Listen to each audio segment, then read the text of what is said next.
Good morning, Louise, Morning, Rob.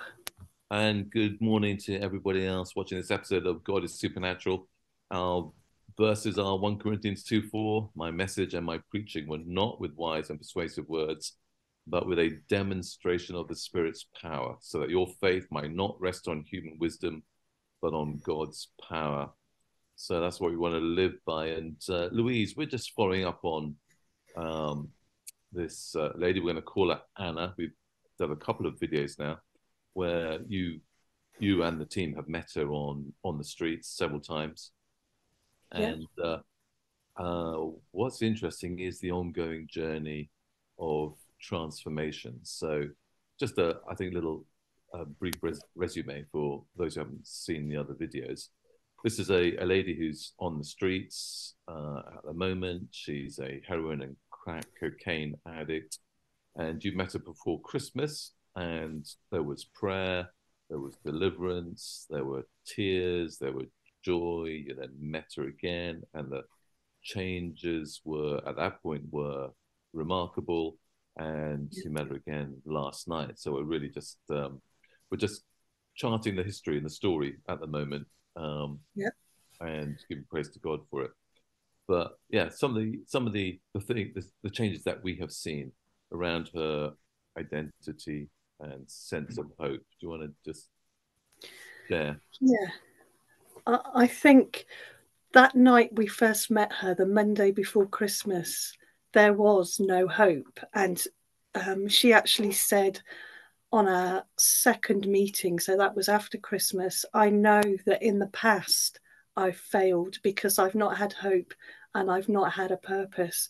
And her words were, and since you came and met me on that Monday and you told me I'm a child of God, I found that hope and I found that identity. And I know that I have more power than the enemy. So when he comes and tempts me, I have that power and authority to Yeah, stand in and not fall into that temptation. So that was just really encouraging, and to hear those words coming out her mouth, I was almost in yeah, tears. yeah. Um, And I think also the so leading out of that, and something that I regard, I think is just really significant is she's been empowered. There's a whole sense of agency, because frequently mm, we go out, or Christians go out and charities go out, and they dole out stuff, don't they? yeah, Um, which we which, do as well. which But we do as well. But really, yeah, that is the limit of what they do, and the person still remains essentially the same. But mm, since then, um, there's been a complete empowerment of of her of the, her ability to make decisions and govern her life. And just tell us a bit about that. yeah. So we talked about rehab, and she told us of the struggles she had found in the past of getting on a rehab program. Yeah, One of the limitations was she doesn't have a phone to connect with these rehab places. But since that first Monday night, when we prayed with her, she has taken steps to get on a drug program that you have to be on before any rehab place will take you. So it's a drug program that kind of brings down your body's need for the drugs. yeah, They filter what drugs you're taking so that you no longer, well, the cravings become less. And she's really struggled to get one of these programs. But from that Monday before Christmas to, I think it was probably about halfway through January, she had arranged that herself. She'd gone out and done it. Um, she had a setback as well. So this was, I think we saw her on the Monday and it was supposed to start on the Tuesday, this drug program. And she went to receive the administration of drugs, and the pharmacy had messed up. And that is massive for her. But yeah, even despite that, she stood firm. She said, I've stood in that identity of being a child of God. And despite the cravings, despite the difficulties, I've not given in. And Yeah. we saw her again last night, and she's now starting on that program today.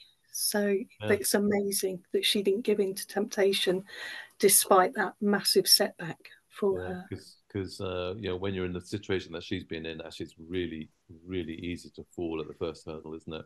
Yeah, Um, yeah, and so her ability to persevere, I mean, that is telling, I mean, hugely telling.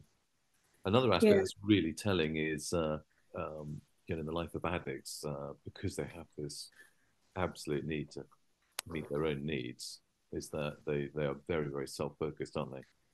yeah, And yeah. you've seen a remarkable change there. Yeah. So the second time we met her, just after Christmas, she talked about having failed in the past because she didn't have a purpose, and she felt that now that she does have a purpose, and she feels like it's a God-given desire to want to help other addicts. She said, I've hit rock bottom. I know where these other addicts are. And she's really taken quite a few of these other homeless people. As we're standing on the street or sitting on the pavement chatting to her, other homeless people are walking past, and she's saying, hello darling, you all right, and Yeah, even while we were there was somebody sat with us that she'd taken under her wing, listening to what we were saying. So she's not only taking steps to change her own life, but she's, like you say, she's looking out for others and feels she has a purpose too. yeah, yeah. So she gets onto the drug substitutes today. Yeah, So that is an absolute milestone. We want to pray for her and pray that all just goes through absolutely as it should do. She is taking interest and a concern for other people now as well, which is amazing. So yeah, you met her again last night, and there was further opportunities for prayer and ministry. So just tell us about that. yeah. So we asked her how she was. Obviously, it's a tough life living on the streets, particularly at the moment. It has been so cold. And she says there are moments, or not even moments, but it's frequent. She has cravings to want to go and get the drugs, but she has been drug free since that Monday before Christmas. But she knows that she's fighting this battle with God on her side. Yeah, And she talked about the thoughts that kept popping into her mind, telling her that she needed to go and find a dealer. And she said, I don't know if these thoughts are just human or if they're of the devil, but I'm not giving into them. And I recognize them for what yeah, they are. And we were able just to pray with her. And as we prayed, Steve felt there was a spirit of condemnation. yeah, And so, we specifically prayed against that. And again, she felt some physical release. She felt something lift off her chest. And then there were just tears. And as I sat there, we're always encouraged to pray with our eyes open yeah, to see what the Holy Spirit is doing. But I just looked at her and just thought she looks so different from that Monday that we met her. She looks healthy, her skin's glowing. She's just shiny and bright in the face. yeah. So, yeah, it was another amazing night just to see God working in her life again. Yeah, yeah, that is astonishing. So, guys, we want to encourage you. We are Christians. We are children of God, and God has given us power to set people free.